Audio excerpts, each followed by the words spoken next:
lagi di Komiko, Kopdar Film ala Indoposko, sebuah platform yang membahas film dari sudut pandang umum. Yap. Intinya spoiler alert ya di sini ya. Banyak banget spoiler alert. Emang sengaja kita spoiler sih. Yap sih. Biar kalian maksudnya nggak pernah sempat lah. Gak sakit soal. Ya, hari ini kita bakal ngebahas film The Courier. Maybe we're only two people, but this is how things change.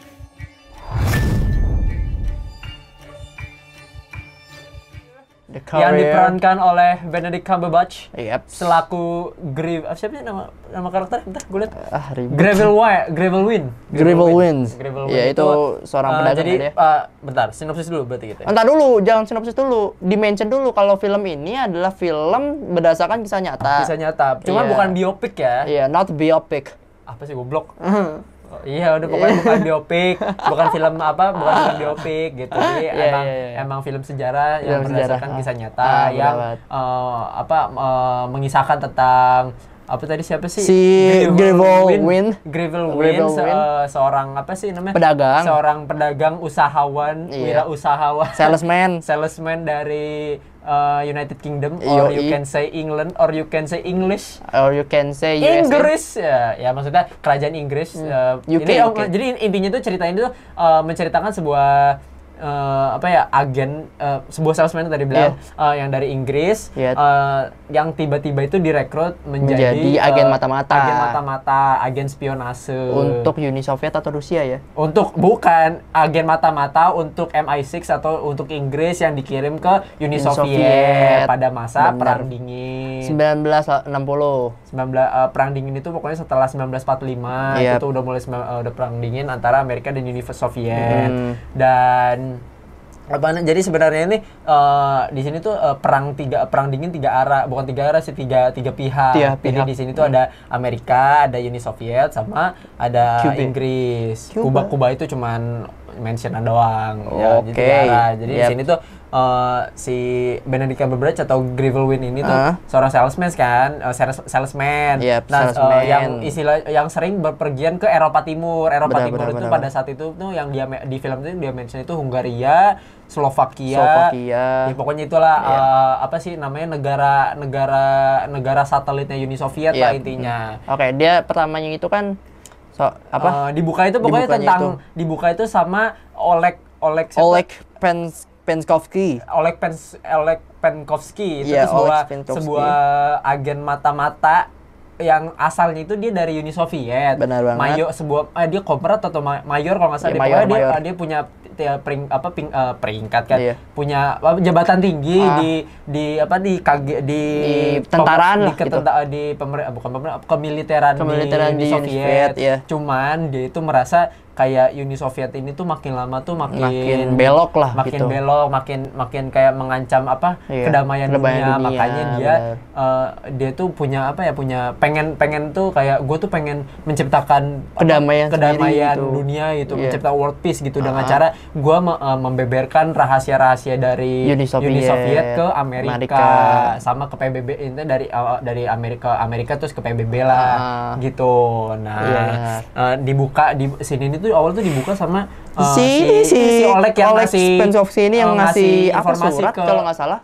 Surat ke orang Amerika kan. Orang Amerika bebas ya. Iya, orang Amerika bebas. Terus dia ngomong, udah nih anterin ke kedutaan lo gitu. Ini tolong anterin ke kedutaan lu secara rahasia lah pokoknya gitu lah. Nggak usah kemana, nggak usah ke hotel dulu langsung ini. Mulai dari situ si Amerika sama Inggris si Amerika ini pihak Amerika ini butuh seseorang yang sivil.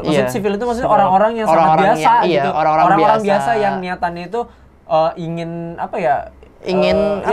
hanya orang biasa yang berkunjung ke Uni Soviet dengan tujuan biasa gitu. Kayak buat liburan segala macam. Misalnya kayak liburan ataupun berjualan. Terus dari pihak si Amerika sendiri itu kebingungan kayak emang kita punya ya orang seperti ini. Orang maksudnya ya dengan background seperti ini. Dan di sini akhirnya ketemu dan kerjasamanya ternyata sama MI6.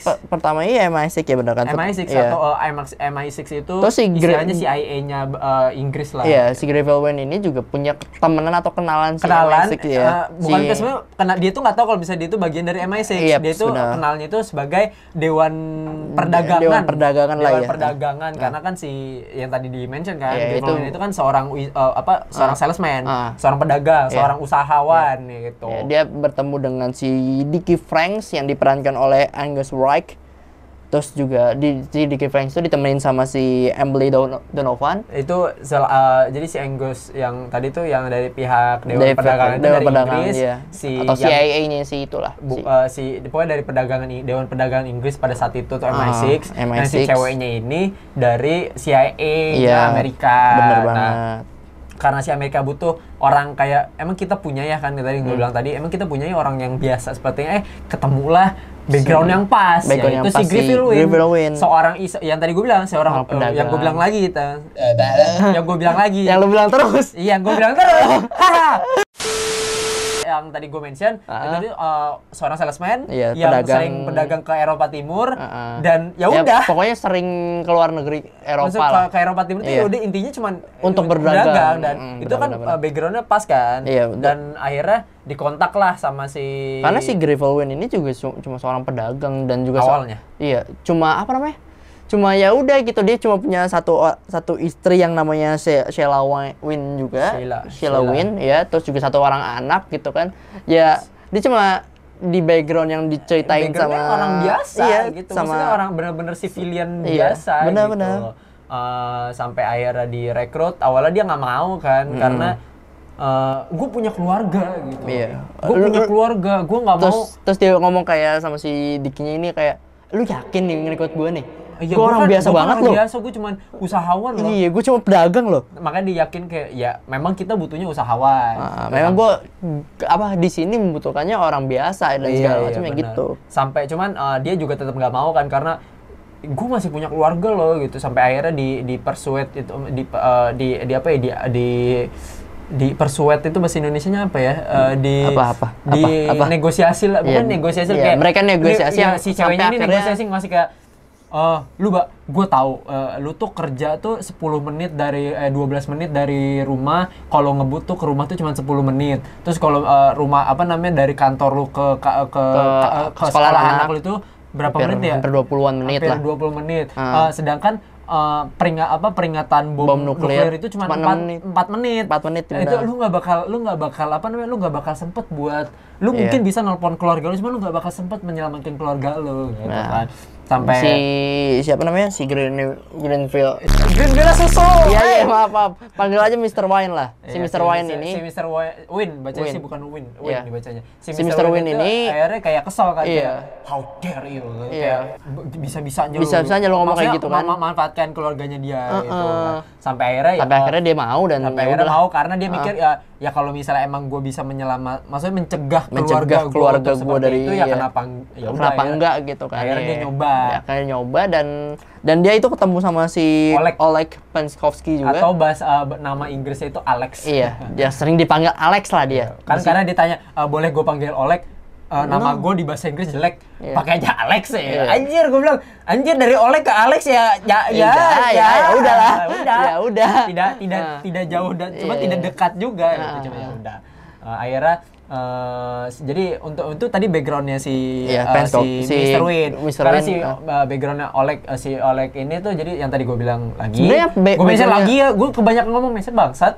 Sebenarnya backgroundnya si Alex sendiri, kita panggil aja Alex ini Alex ya. Iya si Alex ini. Si Alex sendiri sama si backgroundnya si Mr. Wayne ini sendiri nggak terlalu beda. Malah bertolak belakang kata gue. Karena yang satunya orang biasa, satunya orang penting. Iya, mungkin di background kalau kerjaannya iyalah. Tapi kalau di background keluarganya mereka cuma sama-sama punya istri, sama-sama punya satu anak gitu. Nah, jadi backgroundnya si Oleg itu tuh yang tadi seorang militer yang punya jabatan tinggi dan bertugas itu dikasih tugas itu sebenarnya jadi mata-mata juga.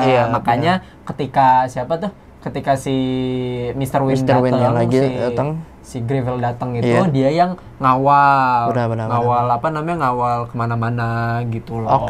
Padahal nyatanya si ini tuh pengen membelot gitu. Sampai akhirnya mereka berteman dan segala macamnya. Ya, akhirnya malah bener-bener jadi kayak sohib banget karena sampai kerja sama bareng banget gitu. Karena pas ditangkap pun mereka masih si Oleg itu malah ya udah. Dia si Oleg itu lebih mementingkan penyelamatan negara. Bukan lebih mentingin nyelamatin temannya dulu si Grifel dulu. Karena dia bilang makanya kan, gue mengakui bahwa membocorkan rahasia Uni Soviet ke Amerika gitu. Cuman awalnya si Grifel kayak udah mulai kesel kan. Akhirnya sampai bilang, cuman gue juga bilang bahwa si Grifel ini nggak tahu apa-apa karena ya udah gue hanya nitipin paket tanpa sepengetahuan si Grifel. Padahal si Grifel sebenarnya tahu itu apa gitu. Benar, itu dia. Itu dari cerita ya. Oke, untuk segi yang menariknya menurut lo yang mana? Menarik. Wah. Ini banyak banget soalnya kalau menarik gue bilang banyak banget.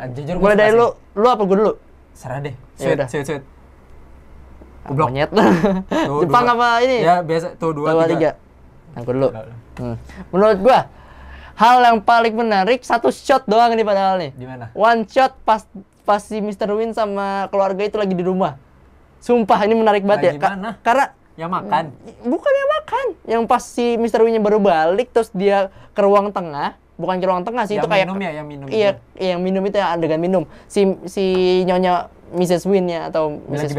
Lagi beres-beres ya, lagi ngajarin anaknya. Iya, habis ngajarin anak matematika gitu. Iya. Itu shot itu kayak nih, cuma satu kan? Iya, cuma satu cuman gerakannya. Iya, setelah dia mikir nih, gue pengen bikin shot yang simple, 2 orang dan gue nggak mau one shot gitu. Oke, gue taruh kamera di tengah sisi ruangan gitu kan. Terus gue bikin tuh. Anjing itu keren sih menurut gue sih. Itu konsep yang bagus loh. Karena itu kalau dari lu ya Ji ya. Iya. Kalau misalnya dari gue sendiri tuh yang menarik itu bagus banget loh itu. Mungkin, dan masih banyak lagi sebenarnya sih. Kalau gue sih lebih suka, karena gue kan kalau nonton film tuh lebih suka visual ya. Jadi kalau ya cerita gue juga sangat suka gitu. Cuma kalau visual kan, karena kan visual kan yang pertama kali kita lihat ya. Untuk visual gue jujur suka karena tone warnanya sih. Kan tone warna dia tuh gelap kan. Maksudnya lebih ke arah kelam gitu, bukan gelap sih, kelam, gloomy gitu. Cuman nggak bikin gua ngantuk gitu. Iya, kayak benar. enak aja dilihat. Sama ada beberapa shot kalian kalau misalnya tahu teknik framing, jadi kayak misalnya ya pokoknya teknik framing kayak pembingkaian lah istilahnya. Itu tuh ada beberapa shot yang buat gue tuh menarik gitu, kayak bukan menarik sih, kayak bagus aja kayak gitu. yang pas di penjara. Ya, itu cuma bolongan gitu doang. Itu bukan bukan framing, itu pop dari. Iya udah pop lah ya. Kalau gue framing itu jadi ada satu scene ketika dibawa pas abis nonton balet, sebelum nonton balet, terus setelah nonton balet itu tuh ada beberapa bagian beberapa shot itu kayak anjir, kalau bisa gue screenshot terus gue jadi wallpaper ya bagus itu keren.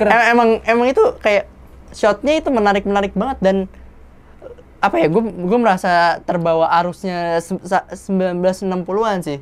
Iya, beneran keren. Ibarat kayak gue nonton si filmnya si Enola Holmes kalau lo tahu. Itu kayak benar-benar kita ditarik jauh kan ke ditarik ke dunia itu loh.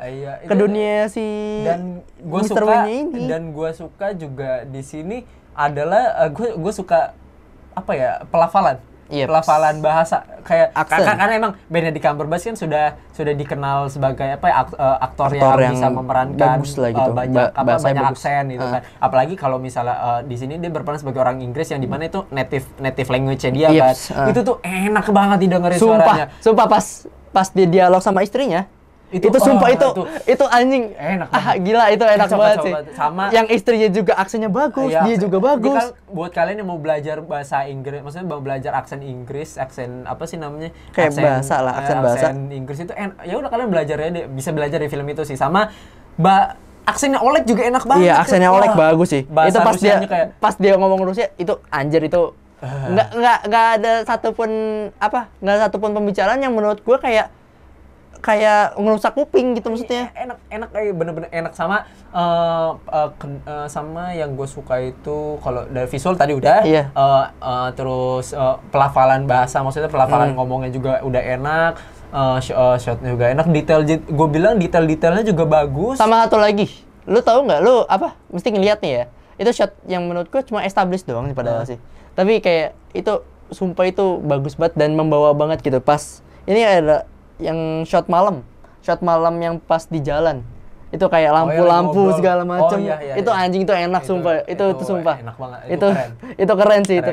Walaupun cuma shot-shot yang kayak lampu-lampu gitu doang kan, dia cuma ngeliatin tulisan ada lampunya, terus yang lagi ada tumbler gitu. Yang lagi main ke West Idaho ya. Iya, West Idaho. Pokoknya yang tadinya kan dia kan main ke Rusia dan sekarang si Olegnya main ke Inggris apa ke Amerika gitu kan. Ya, itu bagus sumpah. Itu gue suka. Walaupun itu shotnya cuma sebentar atau cuma establish doang, itu menurutku bagus loh itu. Iya. Itu keren loh. Gue enak dilihat kan. Sama kalau gue itu suka sama gimana totalitasnya si aktornya ini, si Benedict Cumberbatch sama si yang jadi Oleg tuh siapa sih di sini? Si Merab pokoknya siapa ya? Merab Ninidze. Gue nggak tahu pelafalan seperti apa. Ini kayaknya orang Rusia, benar-benar orang Rusia sih. Nggak tahu juga sih. Itu tuh ada satu momen ketika kalian tuh bisa melihat gimana berubahnya karakter development-nya yang tadinya, maksudnya secara fisik ya, bukan secara mental. Secara mental pun gue suka nih. Mungkin gue ngomong secara fisik dulu ya. Secara fisik adalah ketika lu awal ngeliat tuh si Griffill sama si Olegnya ini tuh badannya masih gemuk, berisi gitu. Maksudnya masih sejahtera lah. Sejahtera banget. Pas udah mulai ketangkep sama KGB itu Committed Gosudars Venus Benopasnesti, itu maksudnya CIA-nya Rusia lah. Itu tuh udah mulai ketangkap sama KGB. Itu mulai downfall dari fisiknya yang tadinya gemuk maksudnya berisi sehat lah gitu. Itu langsung kurus segala macam. Udah kurus. Itu terus siapa sih Benedict kelihatan keriputnya. Iya, kurus banget, jadi kayak tengkorak, udah badannya tinggi gitu. Bener. Si Olegnya juga yang tadi gemuk, gemuk berisi jadi kayak kurus juga gitu. Itu keren sih itu. Maksudnya benar-benar totalitas dalam acting itu gue suka. Terus sama karakter development dari sisi mental sih. Sisi mental yang menarik itu sisi mental si Griffill-nya. Yang tadinya awalnya dia penakut, terus jadi pemberani. Biasanya bukan pemberani sih, kayak terpaksa berani. Terus lama-lama jadi kayak depresi gitu karena makin lama dia sering bolak-balik Uni Soviet Inggris kan terus dia mulai nonton berita soal nuklir kan. Dia mulai makin cemas gitu, kayak makin cemas, makin ngomel terus. Nah, itu yang gue suka, yang makin berasa kalau emang si Griffill ini tuh mulai merasa tertekan gitu sama ini. Makanya pas dia bilang, "Oh, ini udah selesai nih." Mukanya dia mulai moodnya balik lagi. Pas tahu nasibnya si Oleg gimana dia baru mulai ngomel lagi kayak dia ini kan aset yang berharga buat kita gitu kan. Itu benar-benar yang gue rasa. Dan juga yang gue seneng dari Griffill ini adalah yang pas itu, yang bukan aksen, kayak pemeranannya, pendalaman perannya gitu. Yang pas dia kan memeranin suatu orang yang benar-benar ada kan. Yes. Pas ditayangin itu, di ending ya, ditayangin orang aslinya. Iya, orang aslinya. Pas dia ngomong orang aslinya, anjing merinding gua. Bener-bener mirip. Cuma mungkin memang beda tubuh lah. Tinggi suaranya beda. Iya, gitu.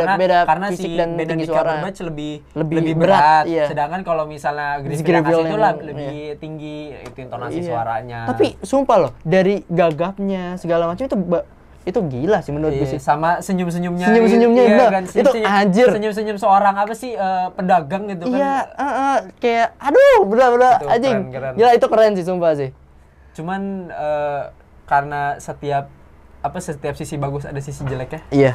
Sekarang sisi jeleknya dari film ini apa nih? Kalau dari gue dulu, karena tadi dulu udah. Kalau dari gue sisi jeleknya adalah karena ini kan filmnya kan namanya juga film ini sejarah juga, bisa dibilang film sejarah yang notabene-nya mungkin untuk beberapa orang bakal ngebosenin. Awalnya mungkin gue merasa ini film tuh nggak ngebosenin karena pace-nya terjaga dengan baik. Tempo film itu berasa masih normal, nggak kecepatan, nggak kelambatan. Cuman makin lama makin berasa kayak kok jadi lama banget gitu ya. Kok anjir, kok kapan nih mulainya, kapan nih gitu. Tempo filmnya jadi kayak berasa, makanya gue sempet kayak ngantuk di bukan di pertengahan, jadi pertengahan film, cuman udah mulai masuk konflik, udah mulai masuk hampir mau terakhir gitu loh. Kayak mulai ngantuk, kayak gue inget sebelum si Griffinnya balik ke Uni Soviet terakhir sebelum ditangkap kan masih ada pembicaraan dulu tuh yang dia debat buat nyelamatin si Oleg dulu. Itu tuh kayak gue mulai kayak anjir ngantuk, kayak berasa ngantuk gitu, kayak capek gitu kayak. Karena mulai bertele-tele kali. Gue ngerasa mungkin nggak tahu gue bahasa yang pas apa ya. Ada sebagian scene yang emang kayak diperlambat gitu. Jadi kayak scene buangan gitu ya. Kayak nggak tahu gue bahasa yang pas apa ya, cuman mungkin yang bisa gue omongin sekarang tuh kayak berasa bertele-tele sih. Iya. Bahasa membuang-buang waktu lah. Iya, buang-buang. Jadi kayak ngantuk. Itu sih ya hanya untuk yang gue rasain tuh hanya itu sih. Kalau misalnya dari segi cerita udah bagus, acting udah oke, visual udah enak, pendalam karakter juga, cuman paling kayak tempo ceritanya kayak mulai lama-lama jadi turun. Gue setuju sama lo sih, gue setuju sama lo, karena emang tempo di sini kan filmnya juga hampir 2 jam ya, hampir 2 jam, 150-an, 150-an, iya 1 jam menit gitu, 1 jam 50-an lah gitu, hampir banget 2 jam gitu kan. Terus kayak bagi sebagian orang yang nggak tahu sejarah atau yang sebel dengan sejarah gitu, kayak nggak suka pelajaran sejarah dan segala macam, mungkin itu akan terdengar kayak annoying mungkin ya. Iya, kayak apa sih ya. Gitu. Karena informasinya menurut gue informasinya harus digali lagi. Maksudnya sejak sejarahnya bagus karena yang gue tahu yang dari gue baca dari artikel itu, ini film tuh ngambil dari buku biografinya si Griffinell sendiri. Judulnya itu Man from Idaho gitu, gue lupa deh. Pokoknya itu. Pokoknya itulah. Ada bukunya sendiri, kalian bisa cek di Google lah, ada. Gitu. Nah, itu kalau nggak salah itu ngambil film itu dari situ kok, seinget gue ya. Seinget gua itu, cuman ya mungkin untuk kalian belajar gitu, untuk belajar sejarah, ini tuh ceritanya bagus loh, karena gue juga baru, karena kan di buku sejarah SMA gue itu tuh ya hanya dijelasin kalau film kalau misalnya Uni Soviet sama nuklir di Kuba itu ditarik. Cuman gue nggak tahu alasannya kenapa bisa ditarik itu seperti apa gitu. Dan ternyata dijelasin di sini kan. Jelasin di sini. Gue baru tahu ternyata nuklir di Kuba itu bisa ditarik tuh karena peran dari mata-mata ini loh gitu. Itu dan sih. Emang benar-benar perannya si Alex dan Griffinell ini emang benar-benar penting untuk sejarah. Bahkan untuk dunia loh. Bahkan untuk dunia loh. Kalau nggak ada dia mungkin karena si perang nuklir terjadi. Pemimpin saat itu Khrushchev bukan namanya itu udah ngelempar nuklir dari Kuba ke Amerika gitu. Maksudnya menimbulkan perang nuklir di dunia itu yang bisa nyebabin perang dunia ketiga. Mungkin gitu. untuk bagi untuk kalau nggak ada orang ini kayak mungkin cuman udah kejadian ya. Itu off topic sih ya. Balik lagi ke yang jeleknya. Yang jeleknya itu itu yang tadi gue bilang perlahan-perlahan tuh makin lambat, jadi kayak gue berasa ngantuk aja itu sih. Dan juga mungkin untuk supporting untuk musik ya. Kayak musiknya menurut gue sendiri ya kurang. Iya, musiknya kayak terlalu kecil dan kurang banget gitu. Gak banyak variasi musik. Jadi kayak musiknya itu aja. Ngerti. Oke lah, lu pengen bikin musik yang 1960-an gitu, atau yang terkenal di zaman-zaman dulu gitu. Tapi nggak sesedikit itu. Maksudnya. Ya mungkin karena emang fansnya maksudnya karena latarnya di Uni Soviet yang gak banyak hiburan, karena kan di situ dijelasin kan dan juga mungkin hiburannya cuma balet kan. Iya, mungkin juga itu ya sih.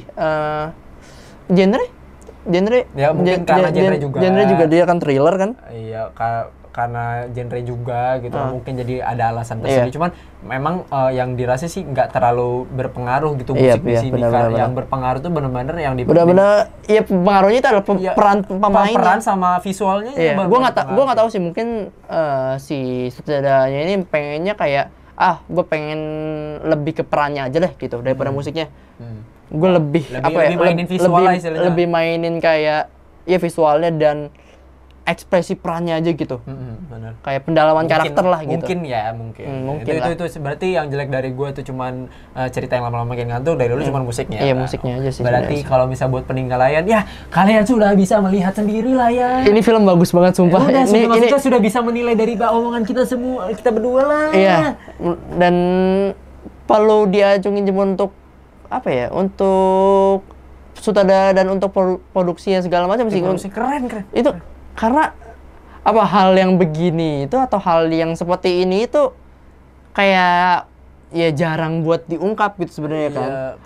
Atau baru-baru di expose lagi gitu. Baru di ranah pop kultur, maksudnya ranah kultur saat ini tuh baru di expose lagi. Mungkin kalau misal kalian emang udah baca bukunya Greenfield sendiri, ya mungkin udah tahu gimana sejarahnya. Kan bukunya Greenfield sendiri kan yang penulis juga Greenfield sendiri kan. Dari berdasarkan kisah nyata juga, gitu kan. Ya itu sih. Berarti bagus lah ya, recommended lah ya. Bagus banget dah. Buat kita bagus, cuman buat kalian mungkin yang nggak suka sejarah atau mungkin kayak merasa filmnya nanti nggak jelas ya, itu penilaian kalian. Buat kita itu ya ini filmnya sih itu bagus sih. Dan kalau kalian kayak pengen nonton filmnya di mana sih? Dia itu udah ada di Amazon Prime, dia udah ada di Amazon Prime dari April lalu. Karena filmnya itu rilis Maret di bioskop luar. Sedangkan di Indonesia waktu itu belum dibuka bioskopnya. Dan sekarang kalian bisa streaming di Amazon Prime ya. Betul. Dan kalau kalian juga pengen kayak apa ya? Mungkin kalian penggemar Benedict Cumberbatch banget nih. Penggemarnya karakter Doctor Strange itu. Benedict Cumberbatch holic. Iya, Benedict Cumberbatch. Licious. Benedict Licious. Iya, Benedict Licious atau Cumberbatch Licious. Kalian bisa banget kayak gua kayak kalian mikir gitu kayak gue bosen nih Benedict perannya cuma di Doctor Strange doang, gue pengen yang lain. Dan ini bener-bener peran yang bagus banget buat Benedict Cumberbatch sih. Keren gak? Cocok, maksudnya cocok sama orang. Iya, cocok banget sama orangnya. Dan ya kalian bisa rasain sendiri lah untuk kalian nontonnya sendiri ya. Itu dia. Itu dari penilaian dari kita, sudah di penghujung acara juga. Kami menemani kalian. Rasanya sedih. Itu bukan radio banget ya. Bacot aja. Radio banget. Ya. Oke. Jangan lupa komen, like, dan subscribe di video di channel kita. Indoposko Channel. Ya, Indoposko Channel namanya. Kalau misalnya kalian mau nyari, pasti udah tahu lah kan, nontonnya juga di Indoposko Channel, gimana sih? Iya sih. Terus jangan lupa follow di Instagram kita di indoposko.id, Twitter kita di Indoposko. Terus apalagi ya? TikTok kita juga Indoposko. Kalau bisa mau dengerin versi audio dan mendengar sesuatu yang lebih beda, itu bisa dengerin kita di Spotify, di Google Podcast, di Apple Podcast dengan nama Podcast by Indoposko. Kalau misalnya kalian mau baca berita kita juga ada di Indoposko, webnya Indoposko. Indoposko.id kalian tulis aja lah itu. Oke, mungkin segitu aja yang bisa kita sampaikan, dan jangan lupa buat like, comment, and subscribe juga, sekali lagi di mention channel YouTube-nya Indoposko. Dan gue Aziz Sultan Syahputra signing out. Gue Dika Rendu Putra signing out. Bye-bye.